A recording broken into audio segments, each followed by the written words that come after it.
So thank you for joining us for tonight's event. My name is Nick, and I'm one of the event hosts here at Powell's Books in Portland, Oregon. Before we begin, I want to encourage you to check out our lineup of upcoming virtual events by visiting our website at powells.com. If you don't already do so, please follow us on our social media channels via Twitter, Instagram, Facebook, and YouTube. But tonight, we are thrilled to welcome Dylan Marron in conversation with Ashley C. Ford, talking about Dylan's new book, Conversations with People Who Hate Me. Dylan Marron's work has racked up millions of views and worldwide support, from his acclaimed Every Single Word video series highlighting the lack of diversity in Hollywood, to his web series Sitting in Bathrooms with Trans People. Marron has explored some of today's biggest social issues. Yet, according to some strangers on the internet, Marron is a moron, a beta male, a talentless hack. Rather than running from this online vitriol, Marron began a social experiment in which he invited his detractors to chat with him on the phone. Those conversations revealed surprising and fascinating insights. After years of production and dozens of phone calls, he shares what he's learned in Conversations with People Who Hate Me, serving as both a guide to anyone partaking in difficult conversations and a permission slip for those who dare to believe connection is possible. Marron will be joined in conversation by Ashley C. Ford, podcaster, editor, and author of the New York Times best-selling memoir, Somebody's Daughter. This evening's event will include an audience Q&A, so please use the Q&A button at the bottom of your screen if you'd like to ask a question. As well, if someone has typed a question you'd also like to know the answer to, please upvote that particular question by clicking the thumbs up button.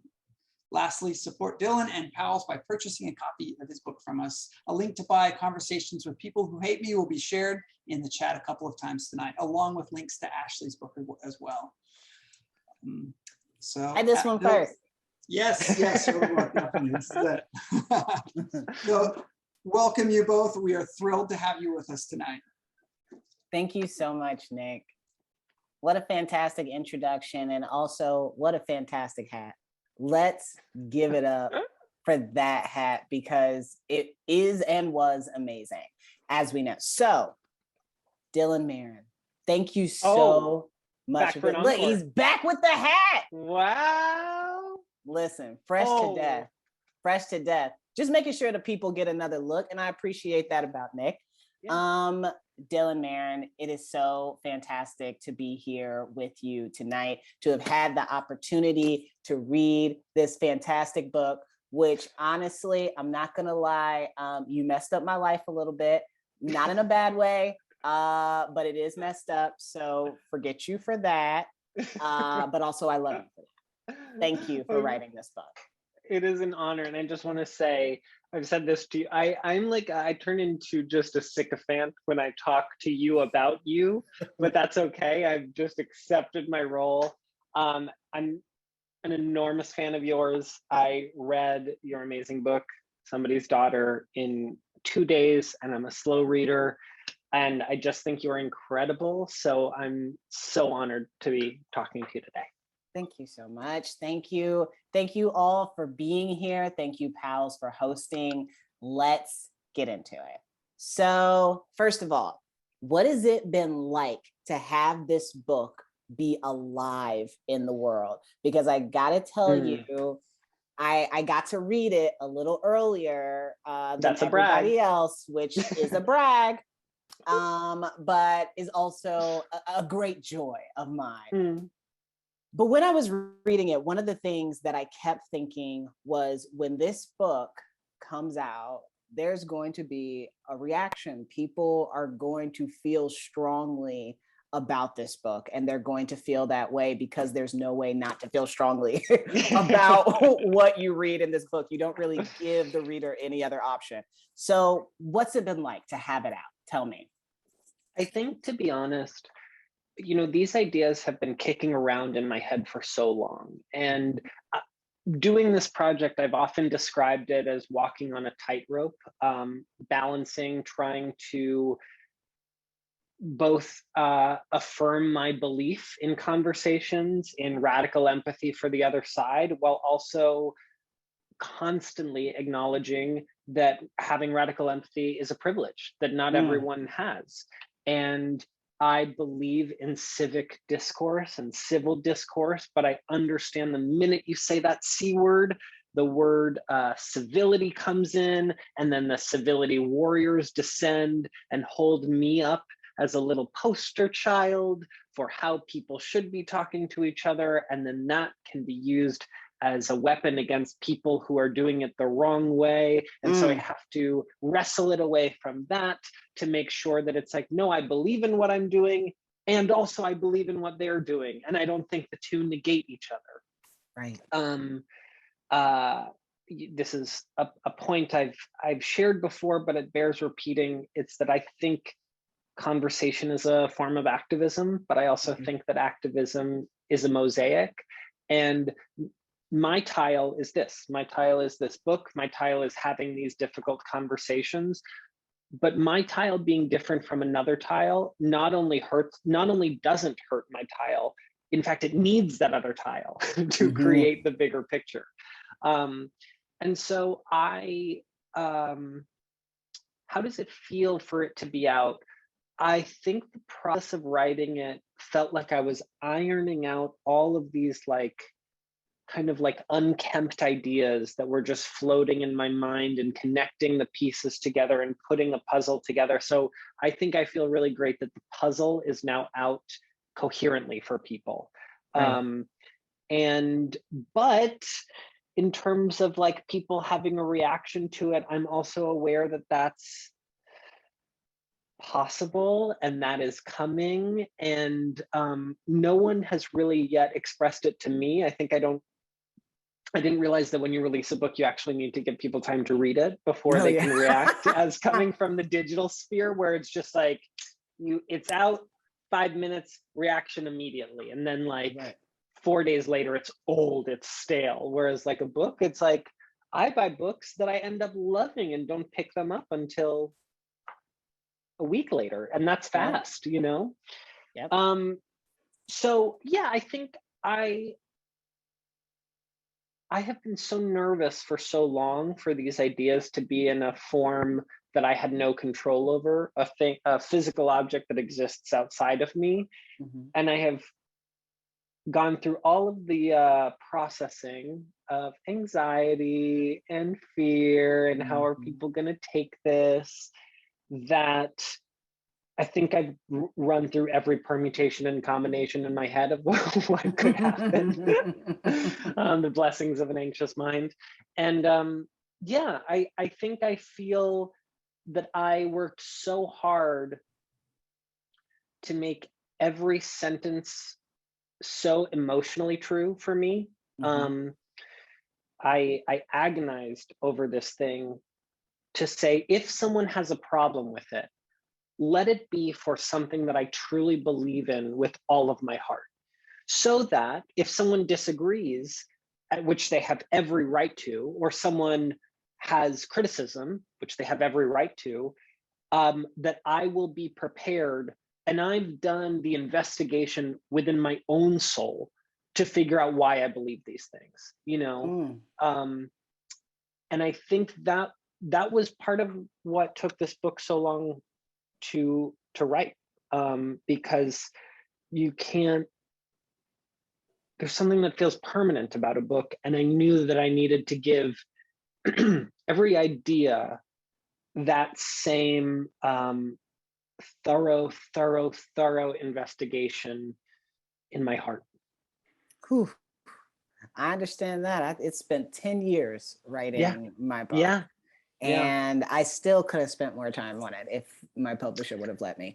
But they didn't. But you have to release it, right? You have to. You must. Yeah. It's part of the process of creating and sharing the thing. To complete that process, you got to share. Yes. Yeah.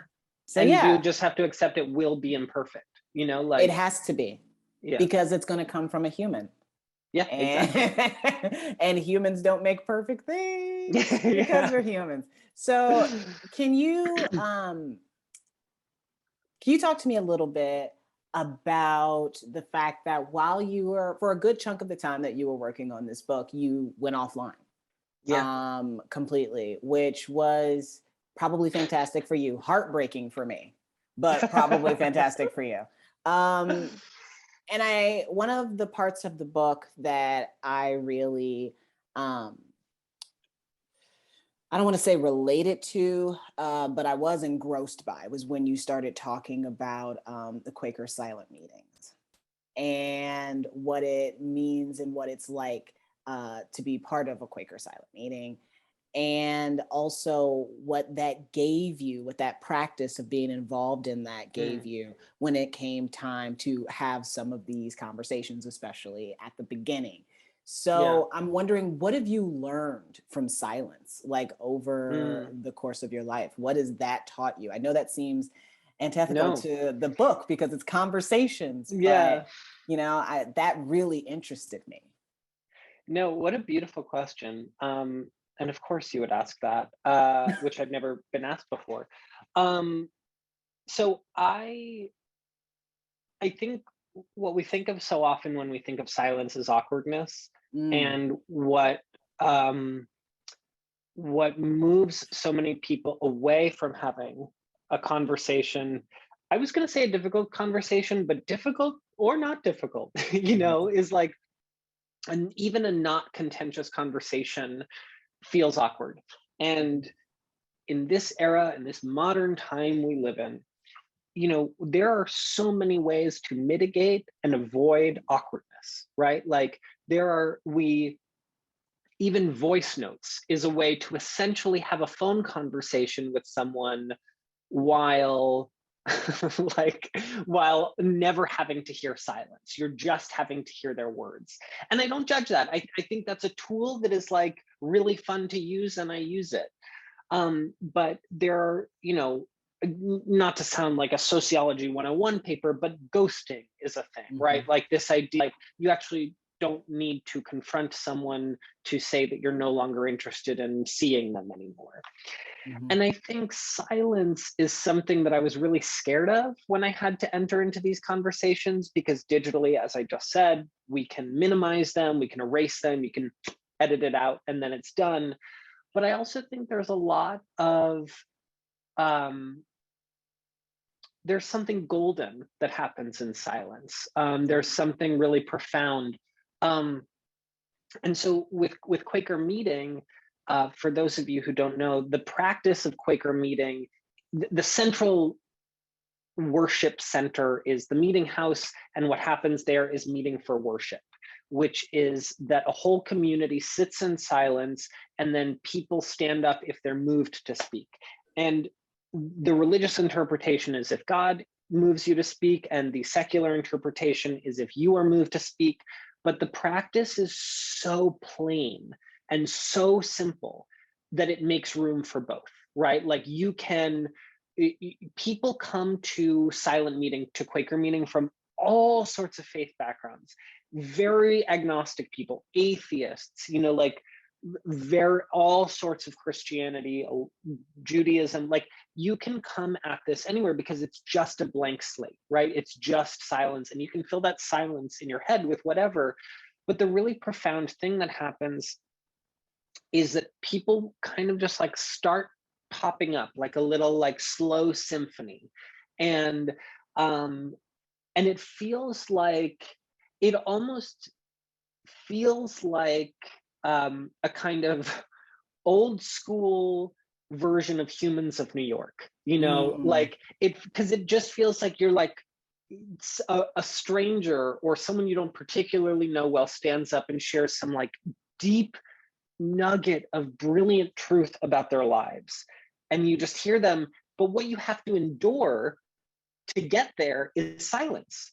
And then you just become comfortable in the silence. So I went to a Quaker high school, and that practice became so sacred for me. Of course, you don't enter that way, right? Like when you're a preteen, you're like, what is this? And can you get me out of it? This is so annoying. How can we make jokes to avoid it?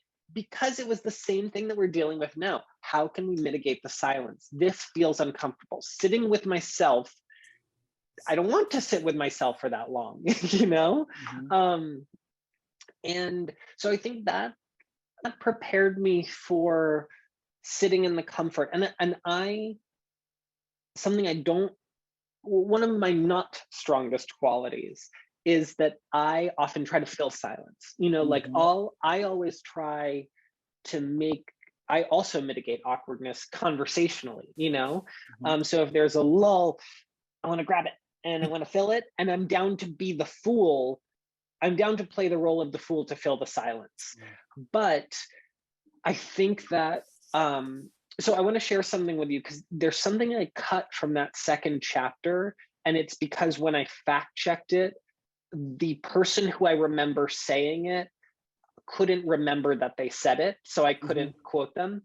But Moises Kaufman, who runs the Tectonic Theater Project, who wrote the Laramie Project, the series Yes. of monologues, um, so he came to speak at my university, and I went, and this is what I remember. Heavy emphasis on that. This is what I remember. I reached out to a representative of the Tectonic Theater Project, and they were like, I don't know that that ever happened, but what I remember is that he was saying that he would, when interviewing people for the Laramie Project, a play that's entirely built off of real transcripts, Mhm. um, that when he was interviewing people, his instinct was always to fill a moment of silence.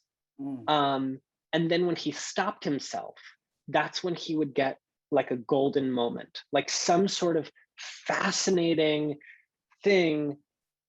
And he, I like, that was in my mind. I think was funny to learn that that was maybe misremembered, and that was my Mhm. fan fiction of what happened. Mhm. But maybe it could have. I don't know. There's no record of this evening from 12 years ago. And I so wish there were. But I think this, when you're having a difficult conversation, it can be so uncomfortable at the Mhm. beginning. Um, Lots of stops and starts, lots of awkwardness, and I needed to restrain myself and allow myself to be like, everyone is just finding their footing here. You don't have to Right. rush in. So yeah. Right. I love that. I love that. And it one of the things that I love about this book is that even though I think of myself as somebody who has never really struggled too much with communication, it has Hmm. probably been throughout most of my life the thing that has helped me move forward in places where a lot would have held me back if I was not a pretty good communicator. Yeah. What's your One means of of survival? is my means of survival, which is why, to be fair, I Spanish classes for me were really hard. I felt Mm. disarmed in those Mm. classes when I was suddenly my superpower of communication was taken away from me, Yeah. or that's how it felt at the time. Um, so I'm thinking about that because I'm thinking about healthy conversations and Mm. what not only helps us have them, but also what keeps us from having them. Hmm. And throughout the book, a thing that kept coming up in my head over and over was the idea of trust and Mm. our hesitancy to trust one another when we are trying to have difficult conversations or conversations we don't want to have or conversations with people who we think we don't want to have conversations with. Whenever we have that hesitancy, a lot of times for me, it seems like it's about not trusting the other party. Mm. But I'm wondering from reading the book if you don't believe that some of it comes from not fully trusting ourselves Hmm. in that Mm. conversation and not trusting Wow. that we'll put up boundaries when another person inevitably says something Mm. or crosses a line Mm. for us. Mm. Oh, Ashley, I leave it up to you. You're not getting any of the canned answers to me. I had to know. She's asking the fresh questions where my brain, all the little neurons are coming together like, hmm. Okay, so you're absolutely right. I think it's a lot about trust. And in this project, which, just in case someone has stumbled in here and has no idea who I am or what I do. So Conversations with People Who Hate Me started from a podcast where I spoke to people who said negative things about me online. Now I moderate conversations with people, between people who have fought with each other, typically digitally, but not always. And so I think there is a tremendous amount of trust, you're right, that goes into this. Like, I need to trust them that they feel safe enough to speak to, that they're going to come to the conversation with good intentions. They need to trust me. I'm the one with the recording equipment. I'm the one that's going to release it as a podcast. No matter how much I disagree with someone, I never want to dupe anyone, right? I need everyone to know what we are going into. This is what's happening. This is a podcast. I've always said, you know, for clarity, for just to be upfront about it, I edit, but it's to enhance your words, not mince your words, right? Like, there's a whole script. And then I think, God, what a beautiful question. I do think that you do have to trust yourself, because I think the hesitation that a lot of people have when coming into these conversations, or rather when I propose this conversation to them and they say no, is kind of the sense of letting down their tribe.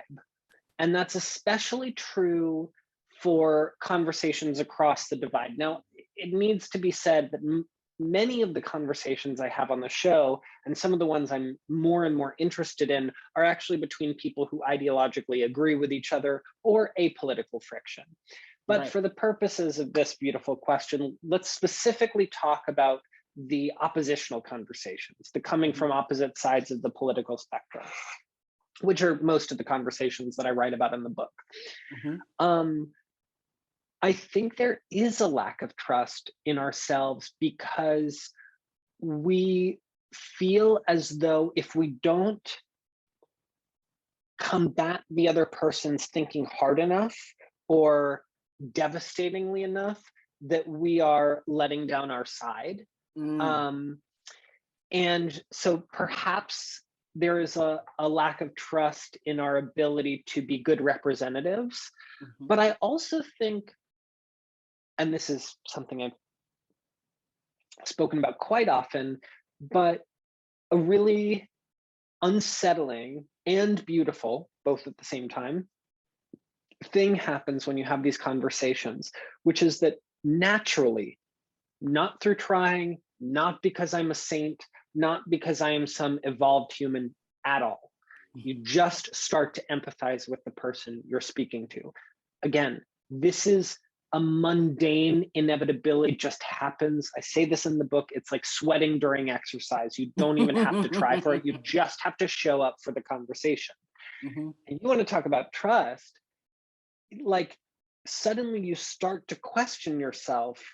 You start to not trust yourself and all of your deeply held beliefs and your identity, even when you're like, wait a second, this person fundamentally believes in something antithetical to either what I believe or, more terrifying, who I am. And yet, I'm empathizing with them. I see them as a human being. I feel for them. I don't want pain to be caused to them. And you're like, whoa, what is happening? This is spooky. And so I think, you know, out of that came my mantra that I created for myself to continue doing this show, which is that empathy is not endorsement, right? This idea that empathizing with someone does not immediately co-sign their beliefs, but it took a while to get there because, as you beautifully pointed out, there was a lack of trust. Am I slipping? Am I about to change political affiliation? To be clear, that was never a risk. I never considered it. But I think, I do think that's what we are afraid of. If we empathize with someone, we're platforming them. And if we empathize with someone, we are affirming their beliefs. And I just do not think that's true. I am patient zero for that. I would be patient zero for that. And I'm reporting to you from the front lines. Like, the borderline is a really fascinating place to be. It is a really fascinating place to dance with someone else who's from the other side. And it does not pull you over to that side, as terrified as you may be that it will.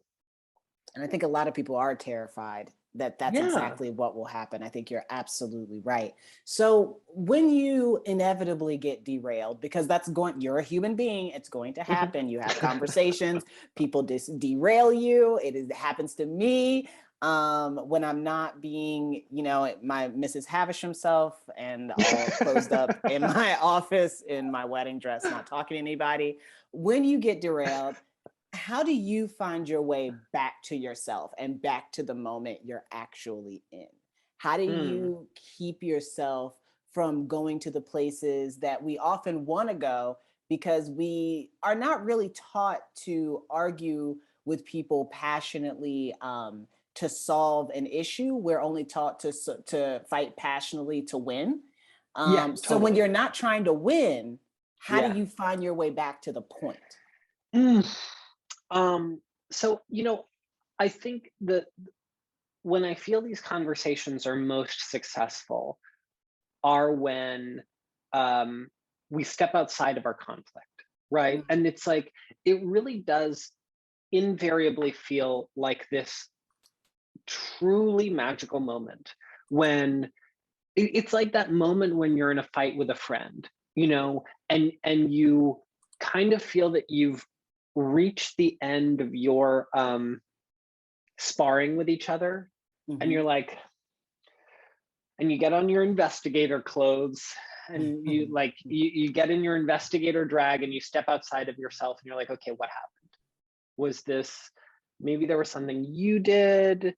And I think, no, now that I think about it, there was that thing I did too. Ugh, I hate when people do that to me. I just did that to you. And you're able to agree and disagree with each other about what happened. And then what that does is suddenly you're on the same team. And you have a common goal, which is to understand what these differences are. And I've experienced this not in every conversation. I think it needs to be said that not every conversation is successful. And I think the ethical thing to do is release those conversations that don't end in a perfect little ribbon and send it off into the sunset. But in many of them, there has been this moment, this indescribable moment where we kind of put our differences aside, which I need to say does not mean those differences aren't there or that they don't matter. They do. They are there. They do matter. But it shows that, I think way more people are willing and capable of looking at something with you. Kind of going to a gallery, an art gallery of your conflict, and being like, what do you think of that? Where did that come from? Oh, I don't know. Let's kind of let's discuss together where this came from. And it's incredibly healing for me, because it makes all conflict feel surmountable. Which, now people are scrolling through their minds of like, not this conflict, not this conflict. And I'm not saying, I did say just all conflict. To amend that, I think it makes, when both parties are willing to talk, it momentarily makes that conflict feel surmountable. And that is a brick in a path to, not to invoke religion here, but a more holier world. And I mean that in the secular way. Yeah, I think I know what you mean when you talk about a holier world. Yeah. I think a holier world is just a world where people can be whole humans. Yes. I don't think it necessarily has to do with a worship or a deity of any kind. Totally. I think it has to do with an acknowledgement of my humanity and the humanity that I see in you as well, which is beautiful. Totally. I think that's a beautiful thing. So in the years that you've been working on this podcast and the years that you've been working on this book, what is the most difficult conversation you've had to have about your work? Like, I have to think there has been at least one moment where you sat down with someone who felt very strongly in opposition to what you do. My work. Or yeah, absolutely. Like, what does that look like? Or even somebody who disagreed with you about, the cover of your book. Like, what has been the most difficult moment that you found yourself in? Like, okay, I need a minute with this. Yeah.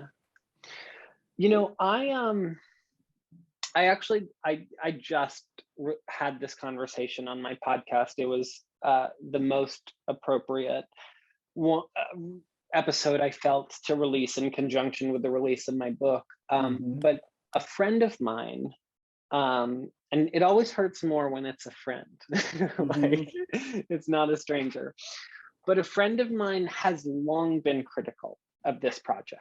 And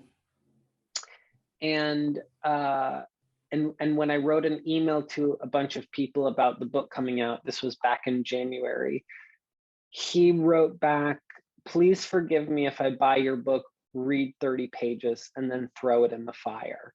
And he has a track record of feeling this way, or he has long felt this way. So much so that after the first season, he listened to it all, and he wrote that he found the podcast infuriating. He doesn't know why I do it, and he called my guests all bigots. And I think it hurts because some of his criticism, I see where he's coming from. And when you do a project like this, you have to open yourself up to criticism. And I said this to him on our phone call, but getting a gay slur from a stranger doesn't hurt like criticism from a friend you respect. Absolutely, it doesn't. Yeah, it's just different. You're like, oh, this thing that I've spent 5 years of my life working on, I've devoted my mind to, you think is dangerous for society, you think is at best pointless. And that is something I've had to contend with. And I honestly think that, like, all of the caveats I give about this, that this isn't a prescription for activism, right? That people don't have the ability to feel radical empathy or the space to feel it, and it's totally understandable. And there are many people who receive such overwhelming online abuse that they can't even entertain the idea of having these difficult conversations, and that I need to be okay with that. But I think that was a really hard one, because I constantly know I need to answer to those people. And when I say those people, that's a helpful linguistic distancing tool, because it's some of the people I love most and call my closest friends in the world. But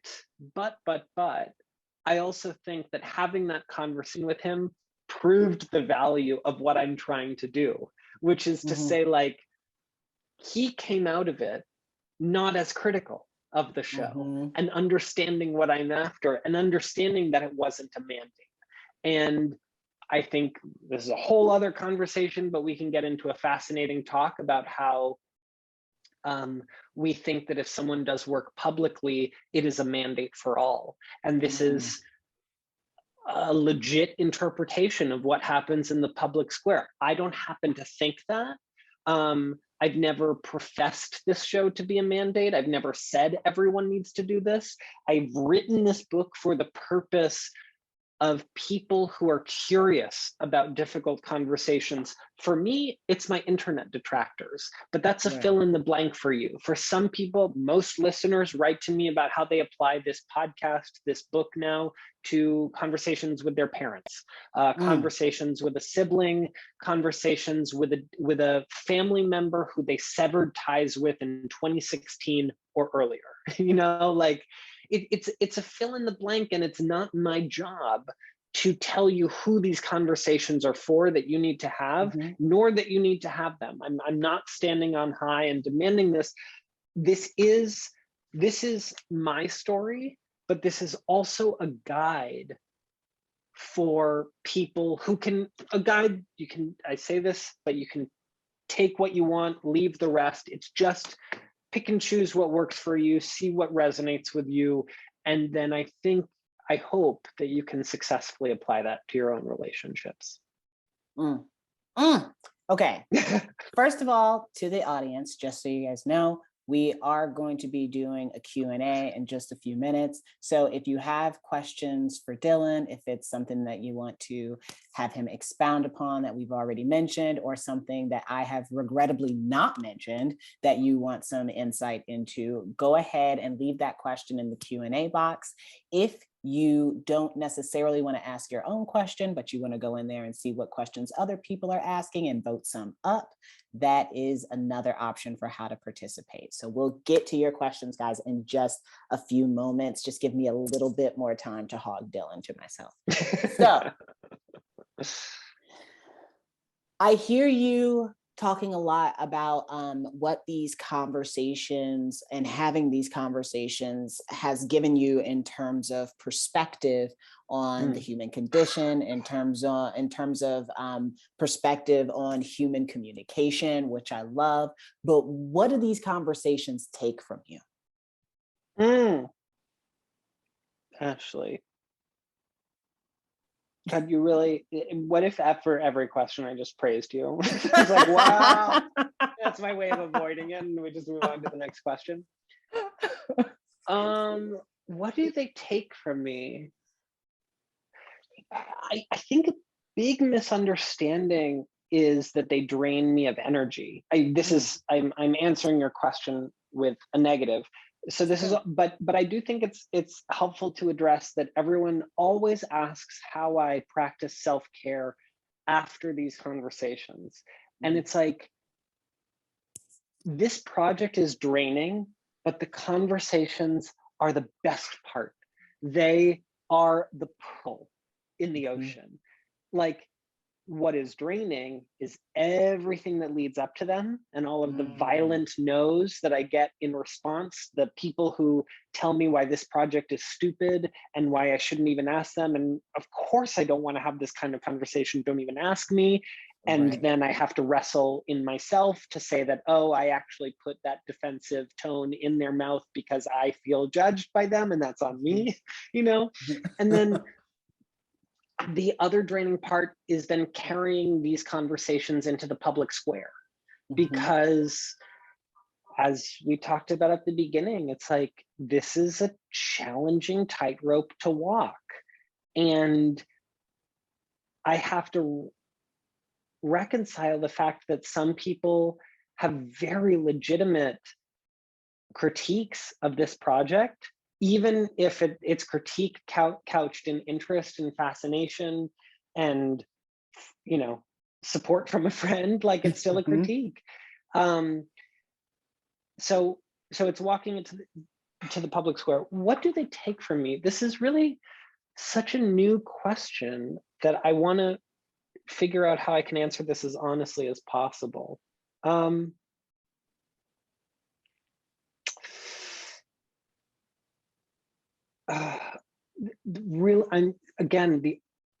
trying to be as real as possible with you, but like, they give me so much. I think that's an okay answer. You don't have to be dodging for that to be true. Yeah, I'm not dodging, but I don't think you would. Okay, deal with it. Well, I can say that on behalf of some guests who I do moderated calls with, they feel, I've spoken to some people afterwards checking in on them, and they feel drained. Like, they feel drained, even if the conversation goes well. But if it doesn't, they just feel like they are trying to prove their humanity to someone. And, you know, the mantra tagline I say at the end of every episode of the podcast is, remember there's a human on the other side of the screen. And that is meant to go both ways. Before you're about to say something negative to someone, remember that that's a human on the other side of the screen. You're about to say something negative too. And then the more complicated flip side of that is that the person who wrote you that thing is also a human. And that's the really challenging thing that we have to wrestle with. That doesn't absolve harm that can be caused digitally at all. Right. But it's a truth. Unless they're a bot, it's a truth. And I think that that inability to perceive humanity can sometimes go both ways. But sometimes on calls, whereas I think I approach it as from a fascinated anthropological perspective. Some people, when they're in the thick of it and haven't been doing this for 5 years and aren't well, it didn't go well, but we learned something. They're right. I don't feel good. And I think that's vital to report, ethical to report. Even it is my duty to report it.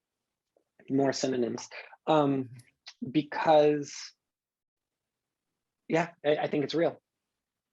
It is real. Yeah, it's super real. I can't imagine that it wouldn't be.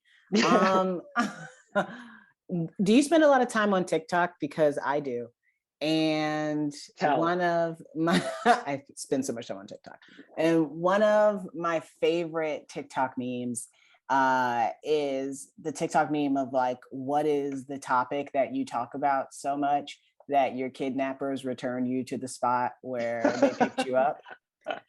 And I have, a ton that could be true for me. My dog, the hit Disney show, My Little Pony, Friendship is Magic. I could talk about a lot of things for a long time.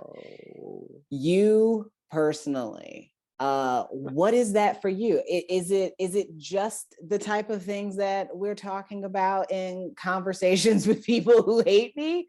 Or is it, the fact that pineapple should never be on pizza? That's not a personal opinion, but some people have that opinion. You're just repeating it from the public square. Yes, for sure. I think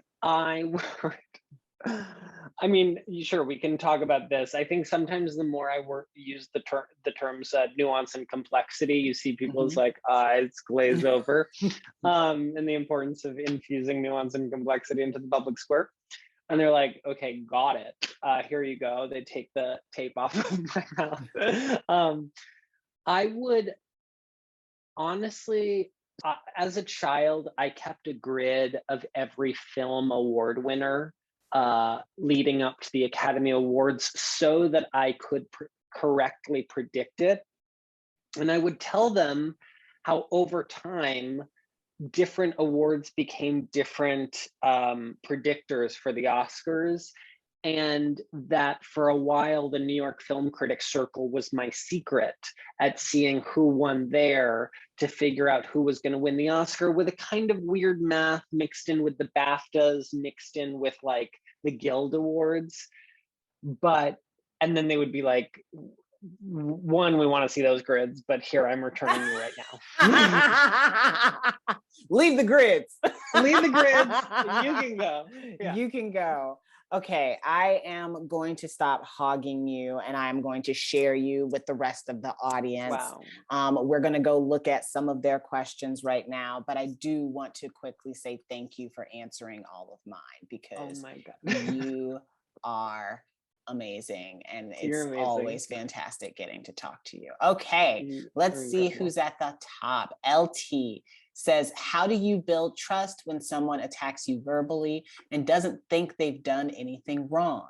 How do you have empathy for someone who refuses to treat you kindly? Great question, LT. That's a prerequisite for doing this show. There are a number of doors that have to be walked through, of levels that need to be cleared before you get on this show. One is, are you willing to do this? And you'd be shocked at how many people that filters out, right? So like, I'm not just like getting a number from the phone book, cold calling someone and doing it that way. I can sense pretty quickly if someone is going to come to this space with kindness. And everyone who I've recorded an episode with, I have deemed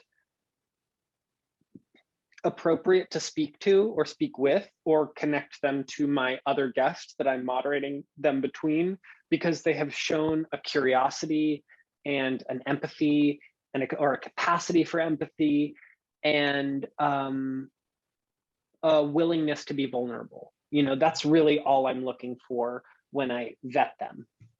And I just say that because it kind of varies what that vetting process looks like, and often it's just gut feeling. That being said, I think some people freeze up in conversation, and sometimes they get scared in the middle of a conversation, and they worry that something they say is going to be taken out of context, or that they are not articulating their ideas well enough. And nothing is worse for talking than when in the middle of talking, your voice in your head is like, oh my God, I'm the dumbest person alive and I sound dumb. Guess what's going to happen? Your ideas are not going to come out as clearly as they would have if that voice wasn't in your head. So that's how I kind of deal with the kindness thing, and that's how I ensure that there's a kind of mutual empathic quality, mutual vulnerability happening on these calls. I like that. Thanks. LT probably likes that too. Thank you, LT. Okay. I'm going to come down here. Okay. Thoughts on taming judgmentalism. I'd like to strive for being non-judgmental, and yet sometimes wonder if that's not possible, since we are humans with both primitive brains and higher level thinking capacity. Capability, my bad. But I mean, there. So just so I understand the question, I'm just consuming them by having you read them to me. That's how do we tame judgmentalism in ourselves? Yeah. Okay. I think, you know, I really do think that the opposing energy to judgmentalism is like a loving curiosity. And part of practicing that loving curiosity is not trying to silence that judgmentalism, but just accepting that it's there. It's not like you become a holy human when you stop being judgmental. I think we have to acknowledge that judging is part of who we are. It's like an evolutionary trait that we have to kind of ascertain what situations are safe and what aren't for us, right? I do think, though, that something we hit in this digital world of ours and in the digital public square is that negativity is really rewarded. So oftentimes our performed judgmentalism and it's the simple word for our exaggerated judgmentalism is really rewarded in the public square when we judge other people. And so I think it is understandable if modern day human beings, of which I include everyone on this Zoom, unless we have a bot here, in which case, welcome 010101. I think that, you like that computer coding joke? I do. I think that it's normal, but I also constantly try to steer us away from it, which is why, Ashley, you referred to this earlier, but I took 13 months off of social media to write this book. And that's because I couldn't have the voice of social media in my head and all of the impulses that pulls me towards when I was writing this book. And so I accept that we're pulled towards judgmentalism because we're rewarded for it, and try to pull back from that. I gotta tell you personally, I Please. have given up on judging my thoughts. And that has helped me Ooh, out a lot. And just Ashley. accept that I have a thought. Okay. Yeah, it's lovely. It's That's very very freeing. meditative and beautiful. Shout out to therapy. Okay. Yeah. This is gonna be our next question. I think we'll have room for one more after this. So this is from Jenna Pete. Jenna says, what advice do you have for trying to teach radical empathy and how to lean into difficult conversations to young adults? I'm a high school teacher. Shout out to you, Jenna. Go off, Jenna. So I always feel like I have to preface when I say like this is a sentence in the book, but I'm going to stop doing that because if I'm talking, it was just a sentence that came out of me and it's now coming out of me live. I don't think empathy or radical empathy can necessarily be taught. I think there are spaces where empathy thrives. And I think the best thing we do is build those spaces, right? I think sometimes when we teach empathy, or rather when we are taught empathy, when we're learning empathy, we like end up performing radical empathy. And I think the best place, the best thing we can do is build spaces for it. And the best space that I found for it is the sacred space of conversation. And so I think one of the most, just as I pull people out of the digital sphere to have these conversations and we have them voice to voice, and recently I started experimenting with doing them on Zoom. What that's doing is separating someone from their tribe. And not because they shouldn't go back to their tribe. They absolutely should. This is how we find belonging and community, but because it can be a helpful way to tune out the social expectations we feel are placed on us by our tribe. And that is what kind of creates a more fertile ground for radical empathy. I think there is a very sad crossover here with your work, which is that in high school, tribalism and tribes are strong and they are fierce and they carry immediate consequences if you transgress them. Or if you transgress the rules that they set up. And so I think like one of the key things is creating a space for these students to speak with each other one-on-one, not in ways that are kind of, out of the purview, out of the jurisdiction of the crushing social hierarchies and social rules that dictate high school. And the more spaces that you can find for that, I think the better. Hard agree. For me, it was marching band. Ooh. But it could be anything for the rest. Yeah. Okay, I love that. What instrument? I actually was not an instrumentalist. I did play the drums in concert band and jazz band, but in marching band, I was the color guard captain. So, just saying. Last question. Here we go. Oh my God, who's it gonna be? This is gonna be from Aaron Altman. Aaron says, hi, Ashley and Dylan. I try to take similar approaches to what you're describing. I find it both pragmatically useful and sometimes emotionally healthier for me than other ways of engaging. I also run into some resistance or criticism from other people in my life that sounds very similar to what you have.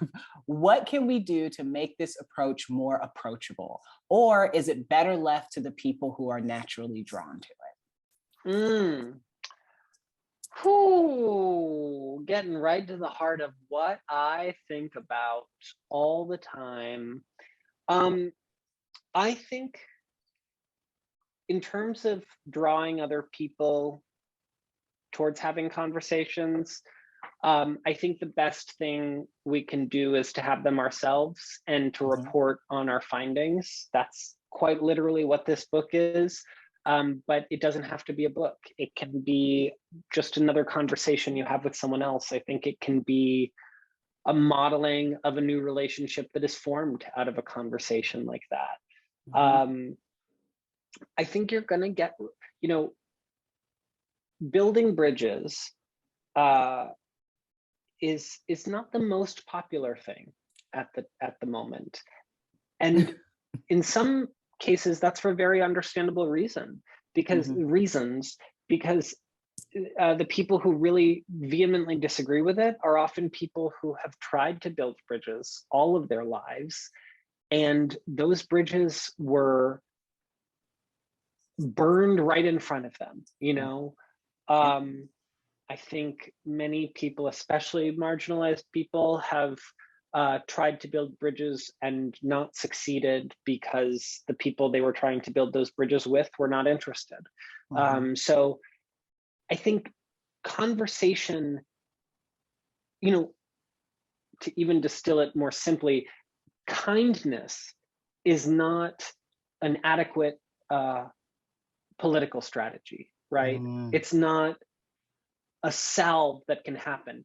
That doesn't mean we should abandon kindness. Right. And conversation is the same way. Conversation alone is not going to cure what ails us, right? Conversation alone isn't it, period. That doesn't mean we should stop having them. Right. Radical empathy is not everything, but that doesn't mean we shouldn't practice it. So I think one of the things, and you're hearing me draft this as I go, but one of the things is that, and the thing I'm working on in my own life, is we have to accept the criticism, be open to the criticism, and still stand firm, and still know that the criticism doesn't mean we should stop what we're doing. It just makes us more aware as we do it. So yeah, that's the most concise way I can answer that. And then you've planted a seed in my head that I hope will bloom and bloom and bloom. It absolutely will. Everything that gets planted in the fertile ground of your mind seems to bloom beautifully. Thank you so much for having this conversation with me. Thank you so much for answering these questions. Look at wait. Yeah. Oh, she's got the book. Yes. Oh, she's posing. Oh, wow. I'm so glad we got this photo shoot in. You see what I'm saying? I just want to say, I'm interrupting you intentionally. I said this at the beginning. Ashley is an incredible writer. If you have not yet, please find Ashley's writing. You are, oh my God, it is incredible. Somebody's daughter. Anything Ashley has ever written, the profiles Ashley has written, I just think you are incredible, but I'll speak about you in third person because this is a sell, this is a pitch. She is incredible. And now back to second person. Ashley, I just think you're amazing, and I'm honored that you had this conversation with me. Thank you for having me. And thank you, pals, for having us as well. Thank you to everybody in the audience for joining us. Thank you, pals. Yes, absolutely. Thank you both so much. And thanks for that awesome conversation. That was amazing. So really awesome. So here's the book. So everybody go get this. And, also go definitely check out Somebody's Daughter too. Also Ashley's book. So, and it's definitely, an awesome read, super enjoyable read.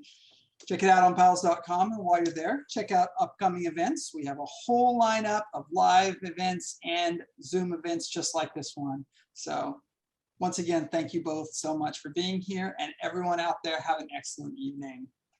Bye, everybody. Thank you, guys. Thank you. Bye.